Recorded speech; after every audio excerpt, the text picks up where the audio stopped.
Well, there will be a slide above my head, I'm pretty sure.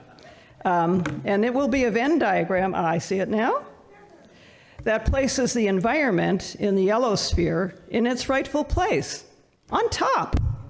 It's only because it exists that we exist, and that social affairs in pink below and economic functions in blue right can exist. The center shows the intersection of all three spheres where sustainability can be achieved, but only if we allow our natural world to be our foremost concern. That is not the world we have today. I think most of us are aware that we are in an environmental crisis. It's hard to avoid all the reports of rising sea levels, melting glaciers, ocean acidification, biodiversity losses, and much more. And we know this should not be happening. Yet our concern for the natural world gets put in the back burner, largely, I believe, because our human-made world captivates our attention. According to a study done in the summer of 2025, researchers at the University of Derby in the UK published a finding that humanity's connection to nature has declined by more than 60% since 1800. That was when the Industrial Revolution began to give us the greatest advancements in technology that we now benefit from. It was also when the greatest damage to our environment began to occur. This is not to say that bettering our lot in life inevitably leads to environmental destruction.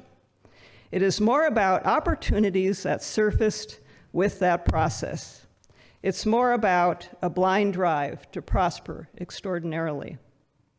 While we have benefited from so many wonderful improvements to our standard of living over the last few centuries, opportunists have literally capitalized on these developments. And when both humans and the environment are treated like commodities, any protections in place for them can all too easily deteriorate and then disappear entirely. This is the world we were born into and have adapted to. It could be said that we are trapped in it. We answer and respond to each other and those in powerful positions, and in fact, are so busy in our human affairs that we hardly have time to notice that there is an environment, or that natural systems affect us, or that we rely on healthy ecosystems to sustain us.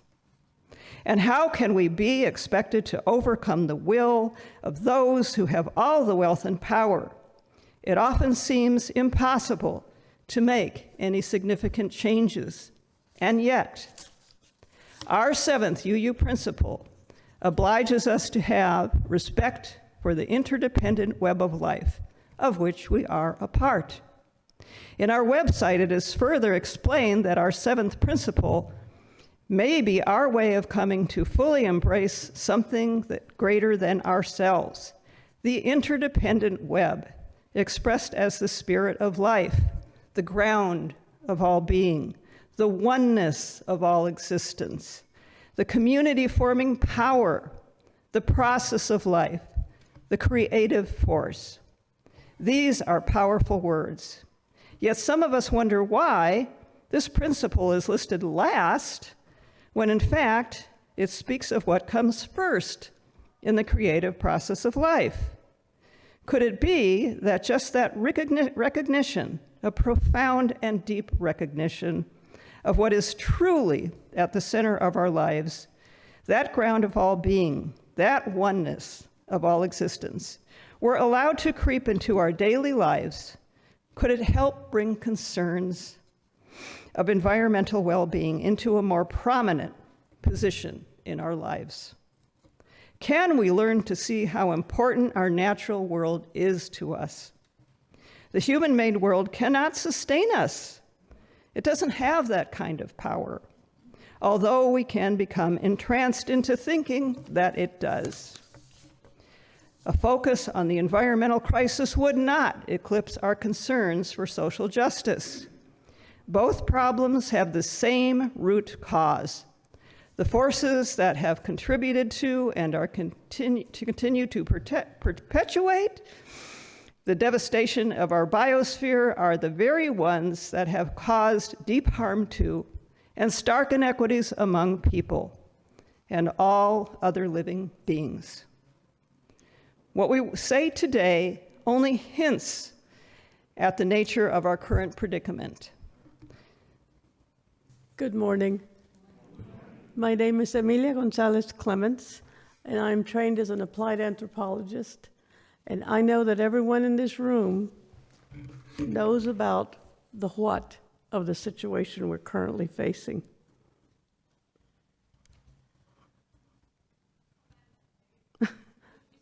Sorry, I have a thing on my arm, on my hand. Okay. Could you do that for me, Jerry? I'll just ask you. I can't manage my right hand.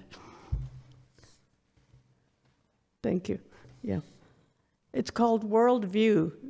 Anthropologists look at things differently, and we look at every culture on Earth and how they manage.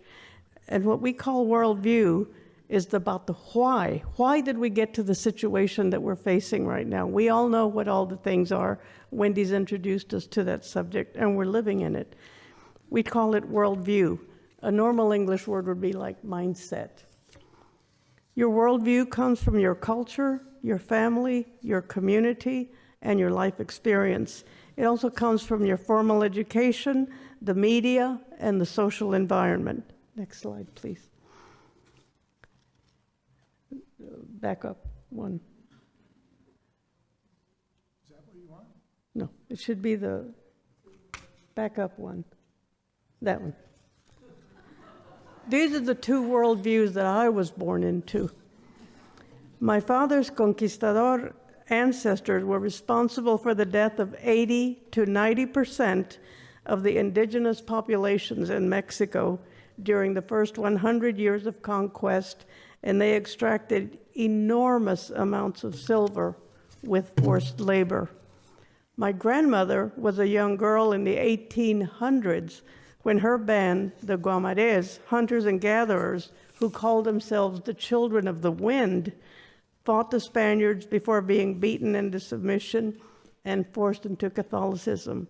Their land was transformed into cities, haciendas, roads, and garrisons in support of the mining industry that wiped out their environment. My daddy was a blue-eyed, blonde, tall Spaniard. Mama was short with dark skin, dark hair, and dark eyes. I'm a mestiza, like 60 to 70% of the Mexican population. We call it heterosis, the best of both. That's a technical definition of a hybrid. Next slide, please.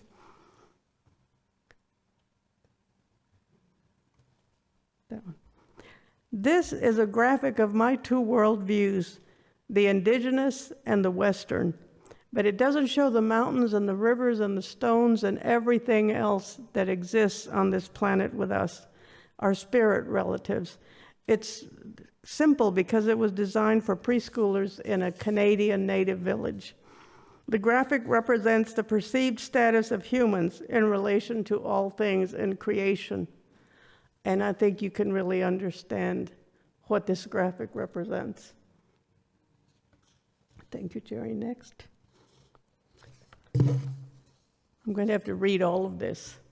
Do the one column first. The indigenous worldview. Here are the main principles. Interconnectedness. All forms of life, plants, animals, rivers, mountains, and humans are spiritually and physically interconnected. Humans are custodians or part of nature, not its masters. Intergenerational equity. When tribes make decisions, they evaluate the impact not just on themselves, but for the 7 incoming generations, prioritizing long-term survival of the tribe. Reciprocity. Give back the resources taken from the earth. Ensure that ecosystems remain in balance. When my mother gathered medicinal herbs, She wouldn't take the first one or the last one, and she would ask the plant for permission and thank it for giving its life. Collective stewardship. Land, water, and resources are communal. They are for the benefit of everybody, and nobody owns them. Compare that to the Western worldview. Dominion over the earth. Human beings are the most important in the world. The land and its resources are for development and extraction for personal profit. A strong focus on individualism, personal rights and private property, individual achievement. There's also not a belief based on, belief is based on objective evidence, not spiritual or mythological explanations. Those are generic to anyone that holds this worldview. What is uniquely American is the technological optimism. With technology, we can fix anything. If we run out of something, we'll find a way to fix it with technology. Or we can fix ecological damage by doing things with technology. And the other one is unique to this part of the country, the frontier mentality. We have unlimited natural resources, and we got to get out there and conquer them. Those are uniquely American. Thank you. Next.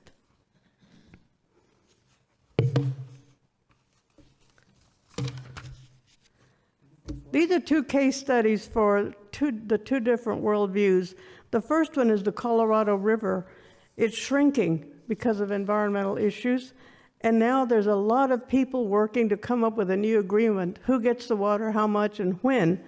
And it turns out that the Colorado River Indian tribes, they owned senior water rights because half of them have been there for centuries, and you'll see in the next slide a clearer description. So they have passed a resolution that declares the river to be a living being and a person under tribal law. This is called rights of nature, and it's a new kind of worldview that is emerging. It's a global movement. It says that ecosystems have rights, they have legal bearing in courts and in other areas of our life to exist and to persist just like humans. The second case study is the Resolution Mine in Arizona. It's a site sacred to the Apache, particularly the Western Apache, and environmentalists are right with the Apache who are trying to save this sacred space that you'll see in a minute. After decades of resistance and lawsuits, the Supreme Court very recently said, quote, "The destruction of the site does not impose a substantial burden on the exercise of Apache religion." I can't even get into that. The current administration, who shall go nameless, say the native and non-native resistance is anti-American, but the largest shareholder is Chinese. These are two foreign companies, by the way, and 75% of the copper would be sent to Asia. Next slide. So here we have the Colorado tribes, 90 miles on either side of the river in western Arizona and eastern California. The Mojave and the Chemehuevi have lived there for centuries. The Navajo and the Hopi were relocated in the 1800s. Rivers are revered as the literal lifeblood of Mother Earth and as living relatives. Next slide.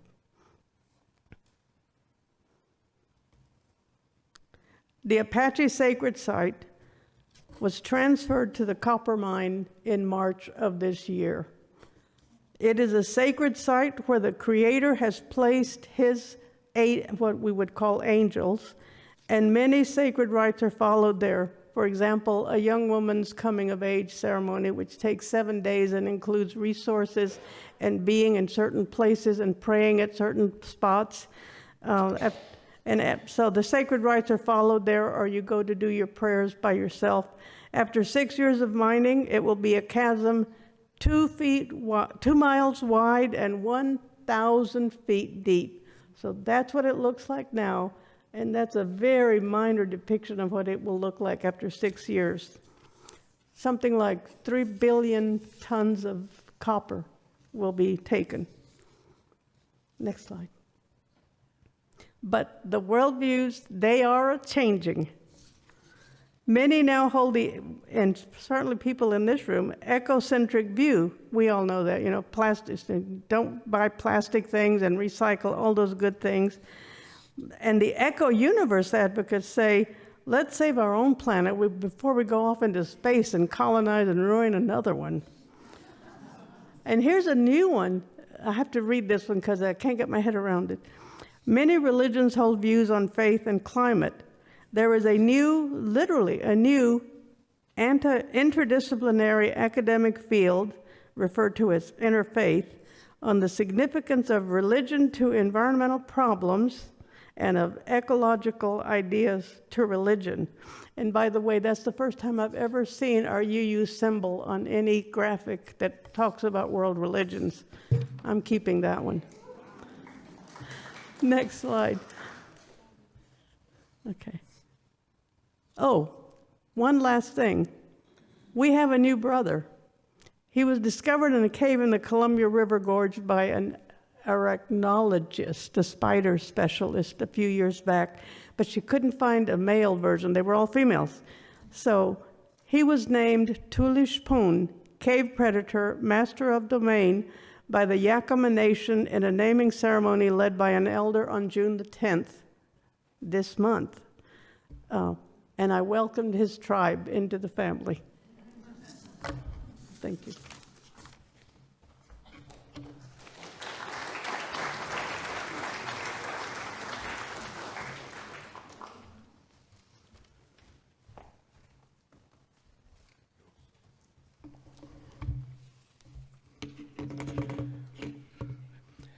Good morning. As we've been hearing, we live in a globalized, complex, and stressful world. Everything moves quickly, especially in the United States. We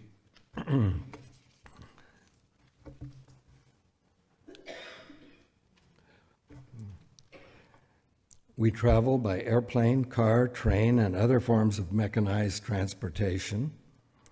We live in homes filled with conveniences, wear clothes often manufactured in other countries, and rely on goods from around the world. That includes cars, tools, machinery, and electronic devices that we all have. Our food comes from across the country and from other nations. We can connect almost instantly anywhere on Earth at any time. We can travel wherever we want to go, easily, more or less. We work in workplaces that are filled with tools designed to make our work easier. Advances in science and medicine allow many people to live far longer than they did in the past. Our wants now far exceed our needs. Of course, many people in the world, including the United States, do not have these luxuries. But in general, many of us can live more comfortably today than at any other time in human history. But this ease and convenience comes at a cost. All this technology requires enormous amounts of energy. For more than a century, much of that energy has come from petroleum and other fossil fuels.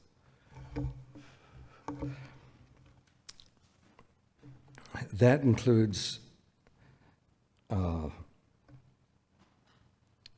although cleaner forms of power, such as solar, wind, hydroelectric, and geothermal energy are progressing, much of our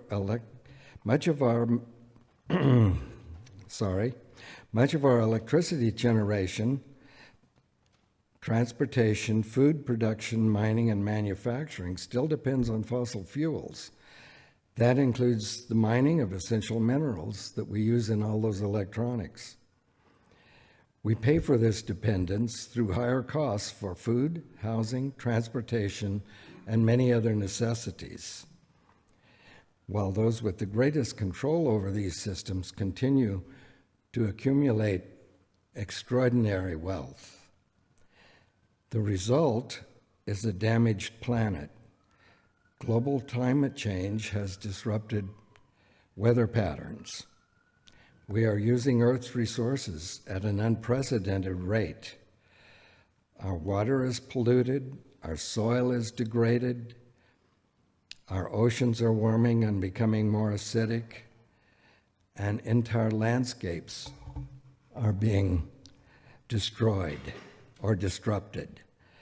Human habitation has left little of the planet untouched. Scarce resources, including water and livable land, are contributing to conflict, disease, poverty, and death in many regions. Some towns and villages are being inundated by rising seas. Millions of people are migrating to escape heat, conflict, and shortages of food and water. For hundreds of years, humanity has taken from the planet without giving much back. The consequences are now becoming clear. For most of human existence, this level of consumption was not possible. Even within my lifetime, people lived with far less impact on the planet. I can remember staying on a farm with an aunt and uncle in a house without electricity or running water. It was an old farm with a cow, a horse, chickens, and a few pigs. The work was hard and the days were long, but there was a direct connection to the land and to the plants and animals that lived there.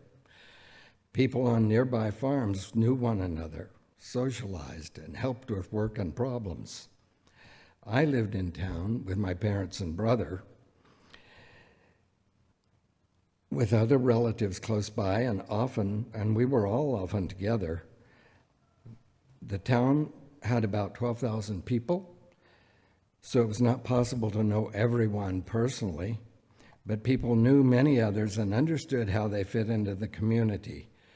You can't have secrets in a small town. I grew up around people who had known me since I was born, and I graduated from high school with many classmates I had known since kindergarten. There was a sense of community and belonging that seems less common today.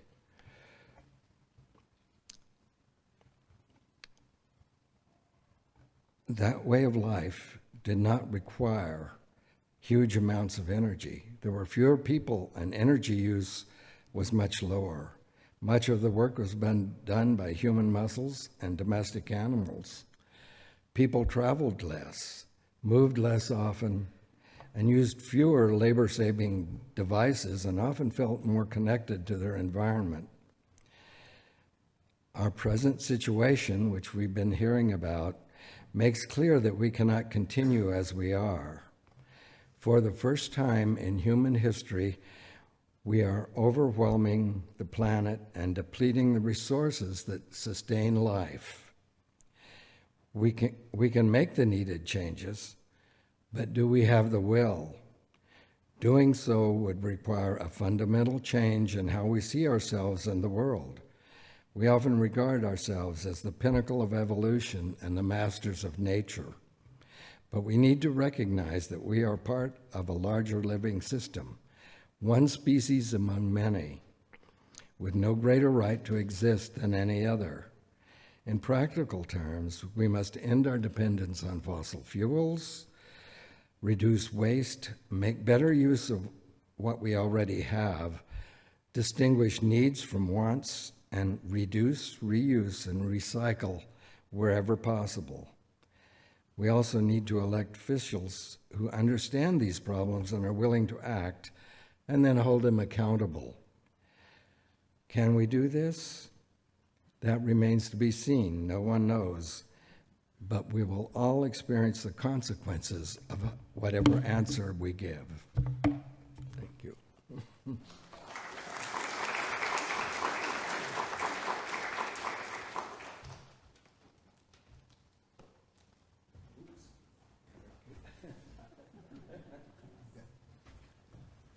Okay. Hi, I'm Eric Griswold. Thank you all for being here today, and thank you for giving us the opportunity to talk about our cares and concerns and our hopes for the future and the future of our children. So thank you for being here. Okay. Did you know that there are 4 ways to pronounce fungi and all are considered correct? Fungi, fungi, fungi, and fungi. And I imagine that fungi might be the most popular. But seriously, something that is rarely talked about in the news is the importance of healthy forests and healthy soil to absorb and sequester carbon from the atmosphere. Few people may know that healthy fungal networks of mycorrhizal mycelium are one of the Earth's largest carbon storage sinks and hold billions of tons of carbon. So, what is mycelium? This slide shows mycelium on a tree stump. Mycelium is the root-like part of a fungus. It consists of a vast branching network of thread-like strands called hyphae. Mycelium breaks down organic matter and also connects roots of plants and trees. The hyphae and soil microorganisms play a vital role in transferring soil nutrients to plants. Unfortunately, today's agricultural practices, which rely on chemical pesticides and fertilizers, are very detrimental to soil health, killing the mycelium and turning living soil into dead dirt. There are about 4 billion acres of cropland in the world, and nearly all are farmed using chemical fertilizers and pesticides. In the United States, only about 1% of croplands are certified organic. Buying organic is a good way to help support healthy agricultural practices. All this has led me to wonder about what I can do to help restore soil health and biodiversity, which is essential for a healthy ecosystem. So this composite slide here shows a little bit. On the upper left is what we had before. The one in the middle will show when we started to remove the ivy, and the one on the right is a pile of chips, wood chips, and the one below, of course, shows the paths. There's a part of our property that we had never set foot on because it was a dense thicket of invasive English ivy and English laurel. In some places, the laurel was at least 30 feet tall. I mean, it was as tall as the ceiling here. The ivy covered the ground as well as the tree trunks.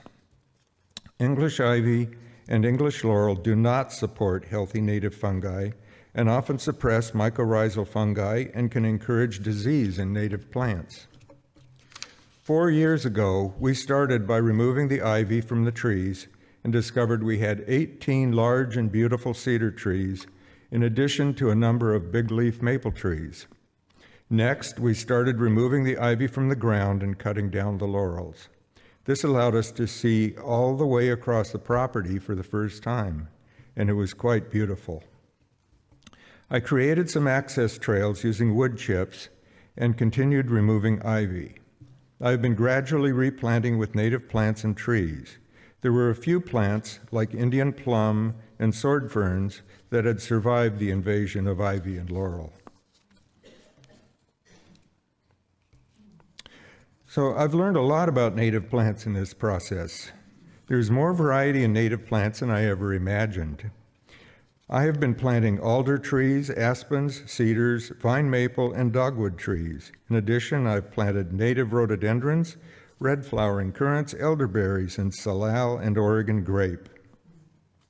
Smaller plants include native California poppies, violets, columbines, fringe cup, duckfoot, native oxalis, meadow rue, Jacob's ladder, and others. Ferns include sword ferns, lady ferns, maidenhair ferns, and deer ferns. Some I planted this year, some are in their second or third year and are doing quite well.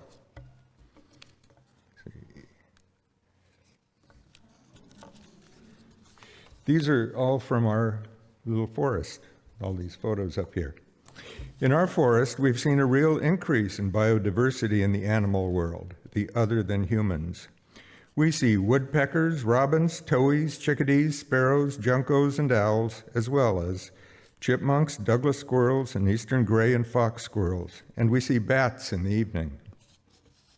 A trail camera gives us glimpses of the nighttime visitors, including deer, possums, raccoons, coyotes, and barred owls.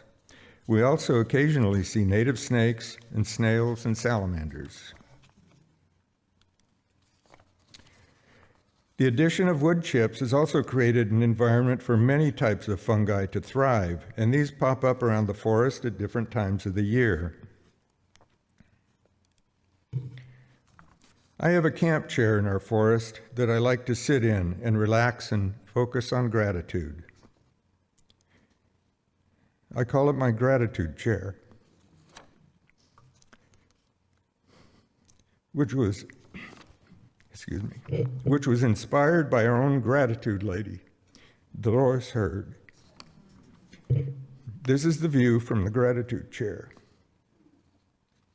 That view, for me, speaks to the transformation that is possible. Sorry, chokes me up. Oh, one more slide. Maybe we humans have been like the very hungry caterpillar long enough. Can we move away from our pattern of exploitation and business as usual? Can we move toward the possibility of transformation that can come through a new and loving and rewarding relationship with our planet, Mother Earth? Thank you.